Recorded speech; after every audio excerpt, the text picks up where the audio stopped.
Hello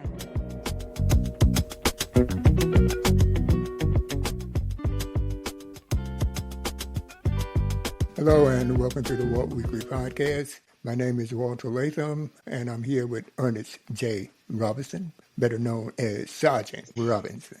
Anyway, today, y'all guys know that the Walt Weekly has to chime in on this Shannon Sharpe debacle. For lack of a better term, I'll call it debacle or scandal or, I can think of a lot of different terms, but the man's in trouble messing around with a white woman. So, he should have been, much, much wiser, but we got a few things that we want to show you today to kind of, reinforce what's being said out there for those that may have missed it. But before we even proceed, I do want to say that there seems to be, for high-profile black entertainers, athletes, this tendency for women associated with them to sue them. All right? I can tell you right now, before we proceed, just stick with me because you're going to enjoy this show, is that with my grandson, who was a high-profile athlete at Penn State, and when they come into the statement, you get all these fans, they signing autographs, and, it was just amazing to see them, right? But I went to the dorm. This is his freshman year. He was enrolling. Well, he was already there because he was a football player. But I told him in the dorm, I said, look, get you one girlfriend, one, all right, and stay with her. And when you break up, make sure that it is amicable for both of you, meaning make sure you break up nice. Don't just stop calling the woman because these things can happen. And I do have to say now, I may be reaching at straws, but I do have some facts to back it up, is that there are a lot of opportunities out there when people know that, you're in the money, you're high profile, and it seems like black athletes and entertainers get the worst of it. But anyway, this show is about those guys. It seems like the black man is always, his Achilles heel is women. And that was the same thing with Samson. But anyway, I don't want to pontificate too much, all right? But let's start the show. And I said, this show is going to be about Shannon Sharpe and people like him that been caught. And they should know better. They should have had a grandfather like me. But anyway, Ernest laughing. Look at laughing.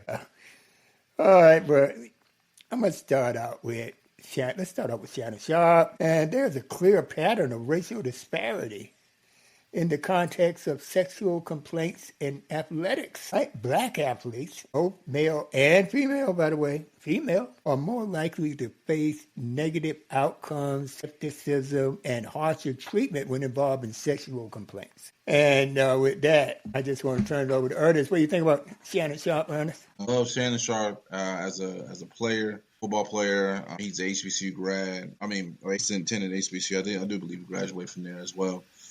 From Savannah State. I used to actually live in the Low Country. You're Geechee there. Yeah, Geech Gullah. Took part in the culture. I wasn't born there. So. But anyways, and I love what he's doing on this podcast. I've always thought Shannon Sharpe has become more thoughtful in his words, in his movements, in his actions. I think his business is grown tremendously to where this particular incident may, obviously not knowing him personally, but does kind of seem kind of undermines the elevation in which he's brought himself to. I think to your point, I think it's important that we treat all individuals, all women, sexual partners with a level of grace and respect and things of that nature. That's in an ideal world, Ernest. No. But yes, ideally, that's what I'm saying. I believe that's what we should do. That's what we should strive for, but also to be mindful. But one thing that we've all been taught is to be mindful of the company that you keep, and whether that is a friend you're just hanging out with, or a friend that you're going to be intimately involved with, or people. Well, he met this lady in the gym who's originally her name was Jane Doe, but I got a real name here. But go ahead, Ernest. I didn't mean to. Oh yeah, no, that's no problem. But yeah, we're gonna be mindful of the company that you keep, and so a person's their character is important, regardless of how you may be dealing with them. Even in business, you don't deal with individuals who may be have unsavory characteristics or anything that may compromise you in your business, right? In your status in life. And I think that this was probably potentially a misjudgment on Shannon's part. Yeah, and she refused to sign an NDA. That Right. right there should have been a red flag right there for anybody with common sense. To me, Right. to me. Right, and then that's again when it comes down to athletes or anyone of any particular notoriety, an NDA is not actually uncommon Right. for the purposes of dating, for the purposes of intimacy, or even sometimes just pure conversation. I mean, sometimes Yeah, it's just, yeah. hey, I need to make sure that what I say to you is going to stay here, or I have legal recourse Absolutely. to being able to pursue you for violating this particular agreement. And I think that also it was really a mistake given the fact that this was presented and she didn't sign it, and then he proceeded on anyways. And hopefully, I do believe that he would be able to recover from this, foresee this being a complete deterrence of his trajectory. Okay, let's check this out, though, Ernest. Let's check this out, right? Oh, he was warned. When you and I, It's different, baby. I'm grateful I'm not 56 and trying. you try to say what you trying to say. I'm looking right at you. I Fran. know I'm you grateful. looking at me. I ain't backing down. You better take your old ass somebody to love you. Damn, no. He live in a white community. He been around white people for over 30 years. He 15-year-old or 20-year-old. So here it is, he at the gym working out. He's showing up at the gym with them big old black legs. I got to laugh, Ernest, because that was funny, man. She did. That was done back in 23, all right, where she warned the man. I mean, anybody would comment. Should have been taken under advisement, because I would have taken it under advisement and said, yeah, she about right, because it's common sense. It makes sense, right? That you have to be very careful. What do you think about that video, Ernest? I mean, there's a of truth to that, but I think that the age component or whatever. I mean, we're talking about someone who's giving advice who's had obviously some questionable things within her own particular relationship. Yeah, but she told the truth. He's 56 years old, going out with 26-year-old women in their low 20s. And this girl, Zuniga, let me tell you, I got the correct spelling of her name here. Z as in zebra, Uniga. Zuniga. I got to look up where that name originated from. Yeah. But, I mean, I can't see. And she was 19. They've been together 2 years. And he got no business, 56-year-old man, doing that. He doesn't. I mean, that's the only thing, my takeaway from this. And I know. I mean, again, I'm not. The thing was about what she was saying, and I know that the correlation is what happened. I think that there's a lot to take away when we're talking about levels of maturity, age appropriateness, as far as relationship and everything else goes. There's a lot with it with morals, ethics, and then also some people's religious beliefs, things of that nature that kind of get conflated in here. So what I was trying to do was just compartmentalize what she was saying, then related to his particular situation, so that way they can stay stay separate. Right, I got you. The way they need to. The differences between someone who, there's a lot of people who have different age gaps. Like a lot of people, most, I'm not going to say most, I don't like putting numbers on things, but there are a number of individuals who have a number of years in between their ages. Some are closer within 1, 2, or 3 years. Others have anywhere that's maybe between 5 and 10 years. And some may have a little bit more than that, where you're talking about maybe 15 and or 20 years. In this particular situation, this is over 30 years of a difference. And nearly 40 years of a difference. Closer to 40 years than because she was 19. I mean, you take 40 years from 56. Yeah, definitely. Yeah. So we're talking about a great deal of time in between these two. And but for adults, it's one of those things of would it have mattered if the young lady was 29, or would it matter if she was 49 and made the same allegations? And if the behaviors of Shannon Sharpe were egregious, then again, age doesn't matter. And if maturity, the presence of or the lack thereof, is a concern, then it wouldn't matter if the person was 19 or if the person was 49. Because at the end of the day, we're still talking about adults. Yeah, but Ernest, don't you think there's a bigger dynamic here playing out? Because it appears to me that high-profile Yes. black men Yes. are being to me they're being targeted, or to me they're being targeted because there's no way around it. Right. So Okay. going back to, we can go back to spoke off camera the other day about it with Jack Johnson. Right. Mm-hmm. Jack Johnson had at one point in time was arrested for violating what was called the Mann Act, and because he had a relationship with a white girlfriend. Now tell people, for the audience, because I know a lot of them may not remember Jack Johnson. Okay, first off, I wouldn't remember Jack Johnson. Yeah, right, yeah. You talk about the early Neither would 1900s. you, but I don't remember Jack yes. Johnson. No, but Yes, in yes. reading But about him, Jack Johnson was he was one of the our first.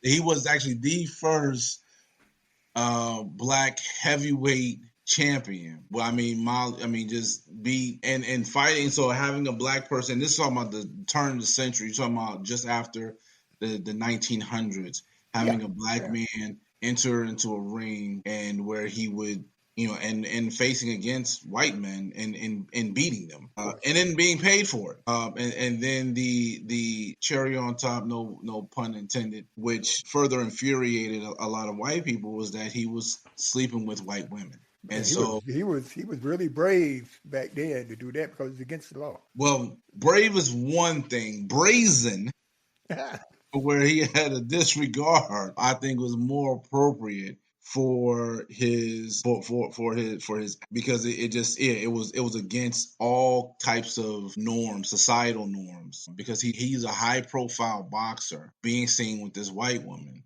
And that has been seen as a sin, and a violation in many different cultures. But playing that out to today, to where you have this well-known black athlete who is now sleeping with a white woman, and the correlations as the level of vitriol that is being seen, because it's and the same excuses can be made. Well, she was a white girl. Get you a black woman. She was right? a child. Huh? She was a child. This white girl was 19 when he met her. So hold on. So that's one thing I don't like. And not you personally or anything like that. I don't like when we say we attribute people who are 19 years of age as children, or 20 years of age, or 22 years. Inexperienced. No. I get and all of those things are fair. About. Yeah, right. Take advantage of her, to me. No, well, see that part's not fair, because as a person who going with somebody 19, that doesn't fit into a wait. Those are two different round square into a square into a round hole. Well, this is what I'm saying. To do. There's two different things when we're talking about because one, now you have to question the person's now you're questioning their competency and no, I'm not questioning it. I'm questioning their judging, the decision making. The decision. I get it, but here's the thing, though. As someone, so here's the thing. Now, granted, everyone's not me, but I'm not the only one who were able to join the military at the age of 17, or were able to join the military at the age of 18 without parental consent, right? As an 18-year-olds who are able to go to college, or 18-year-olds who are able to start their own business, or 18-year-olds who are able to commit crimes or do anything that may be deviant in what may be considered a societal norm or an expectation of their potential. All right, I understand. Right. So what I'm saying is that while, yes, we would have an expectation for the person who is the elder in this situation, and I mean it in both senses of the fact of his age as well as his statesman, that he would have a sense of responsibility to not engage with someone that is so far his junior, right?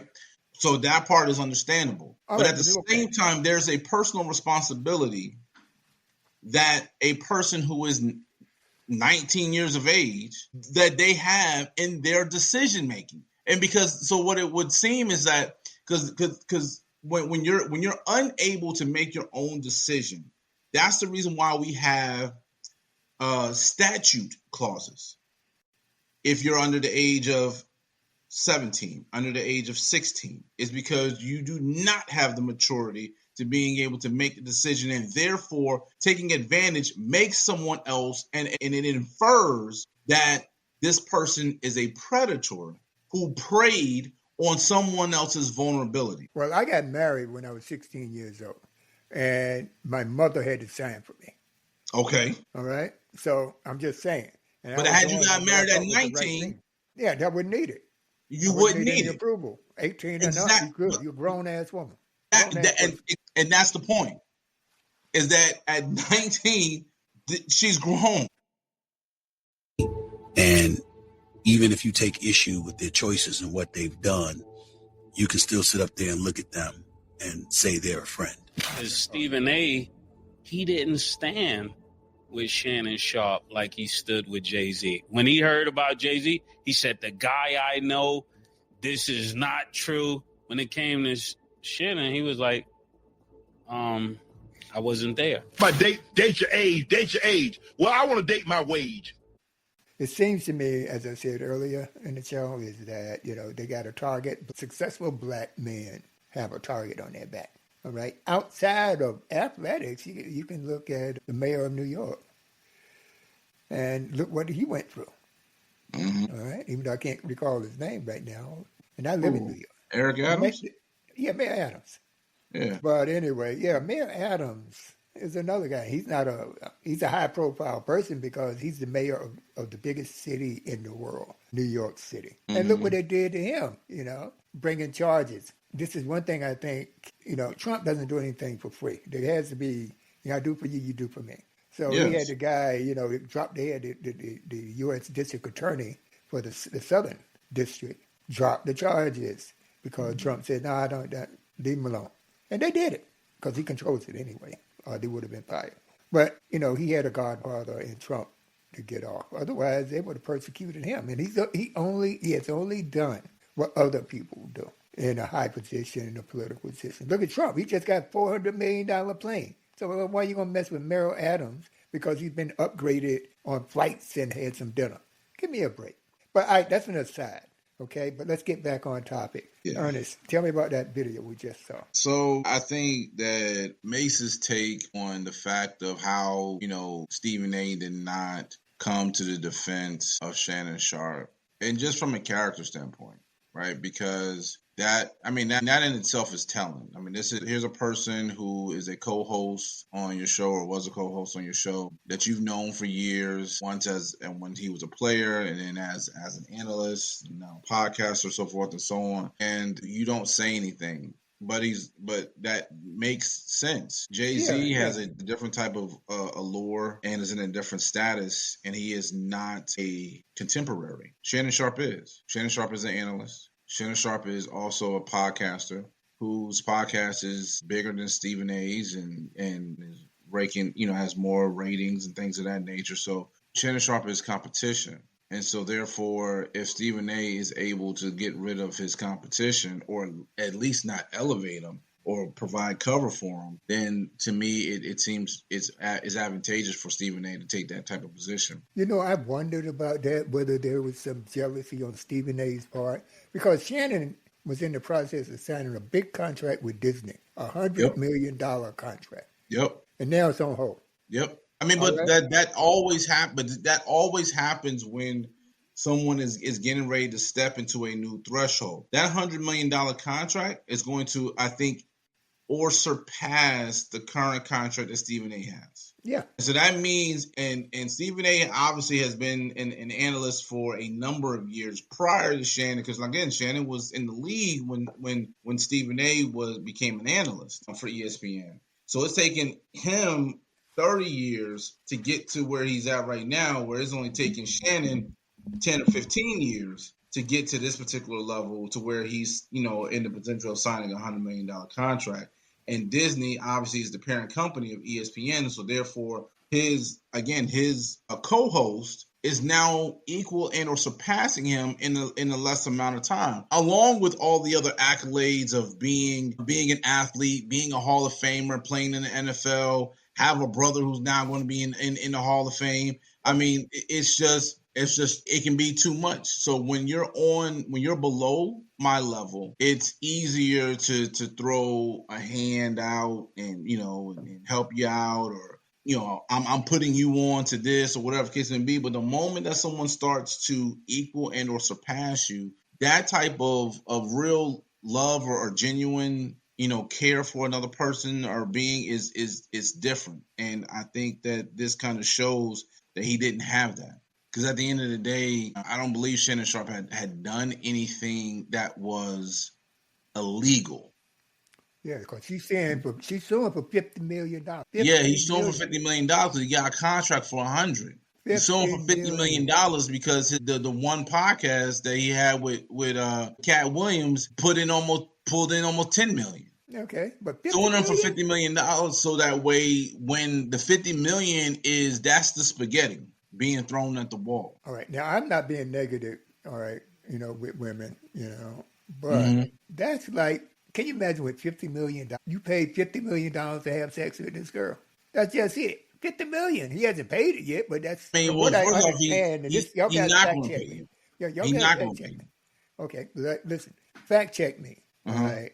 That there was an offer made by Shannon's lawyer of $10 million, and they just, nope. Y'all guys go fact check that because I did read it, okay? As to its validity, I'm going to double check. But I did want to throw that out there to the audience so that they can check on that. There was a settlement offer made of $10 million, and apparently they don't want that. And that very well, let me see. Now, while Ernest is checking this, I do want to take the time to just talk about, a little history about Shannon Sharpe, okay? All right, in 2023, Michelle Evans, who was a former girlfriend of Shannon Sharpe, filed a defamation lawsuit against him in New York, also alleging sexual assault during their dating period back in 2010. All right, and that was settled. Fox settled directly with that complainant, or plaintiff rather. They paid her off. Okay. But then again, that's just leading up to some type of trend. This is something this is in the office, and the lady at Fox accused him of choking her. Now, how you going to choke somebody in the studio? You know what I'm saying? Yeah. And sexual assault, because he's choking her. And I don't see that. But she got paid. But that only demonstrates to me that, and it's not women, the ladies that listen to this show, I am not generalizing per se, but it's just an indication that women with high-profile athletes, in particular, bring more lawsuits. And I do have some stats on that, so let me get to it here. We're going to be looking for further developments, and as they come, we may or may not include it in our show. Now, the Walt Weekly mission is not to cover athletics and entertainment, all right? But we shifted a little bit here because there's some lessons that need to be learned by people, especially male high-profile athletes. Get a girlfriend, get that one, and just stay with her. But make sure you get an NDA signed. If a person refuses to sign an NDA, then they're leaving the door open to sue you. So if they don't sign an NDA, you move on. You're young. So just forget about it. People, please subscribe, listen, comment.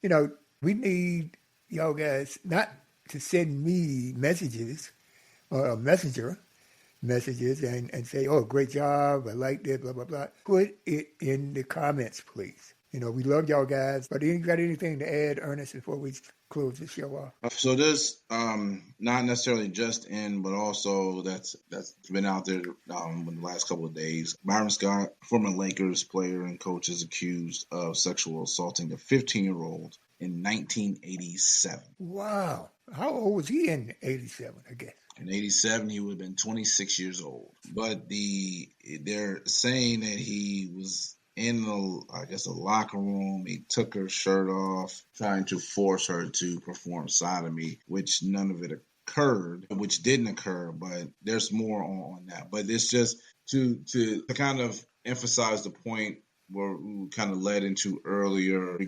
not citing fault or no fault of anyone that we're discussing, but there is an emphasis of being able to kind of going after individuals who, Black athletes, and then tying them to some sort of sexually deviant behavior. And that's been something that's been going on for centuries, whereas in many cases, a lot of it is not true. So I'm not going to ever say that none of it is true. But again, in the most probably infamous situation was Emmett Till, where the mere whistling or alleged whistling at a white woman led to his lynching. And so while lynching itself has been outlawed and is illegal, the financial lynching, the character lynchings still prevail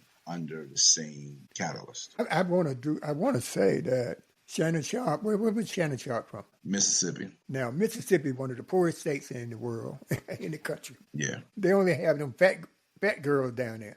To understand, Shannon likes, I'm not painting everybody with a broad brush, but there's a lot of heavy set women. So Shannon Sharpe apparently likes these skinny women now. So Zuniga, whatever her name is, he's, from what I understand, she doesn't even weigh close to 100 pounds. And he want to give her some breast implants. I don't know. I mean, if somebody being in shape is a detraction for, I don't think that we know enough about who he's dated before to actually to be so conclusory. Yeah. But he was in the gym, so Yeah, he's in the gym. So I'm sure that he would prefer to have somebody who was also likes to maintain their health as well.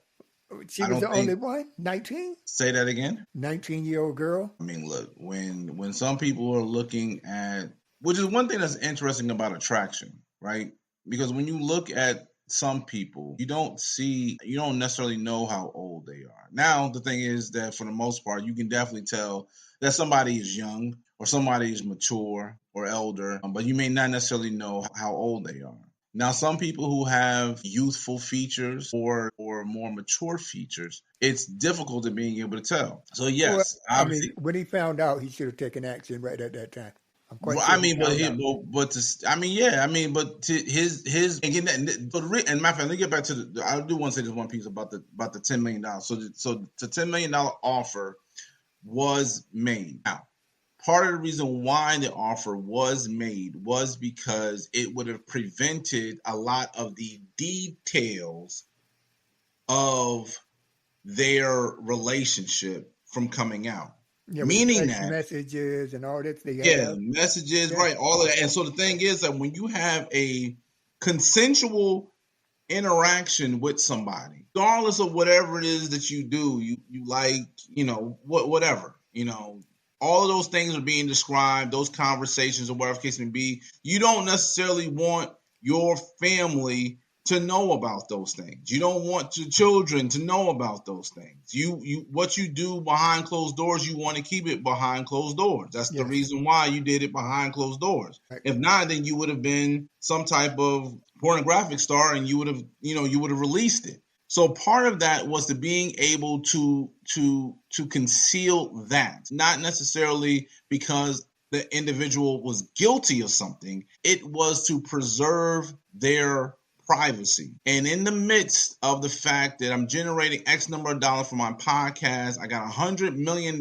deal on the table, whatever case it may be. I failed to make sure that you didn't. I should make sure you signed this NDA. Then that's a $10 million hit I'm willing to take to being able to preserve my privacy and to move on with my life. Well, it seemed to be like a unidentified industry, wherein people are suing and they're making this money, you're churning and all that kind of stuff. It appears that way to me, because every time I turn around, a college football player is charged, or some other high-profile athlete or entertainer is charged.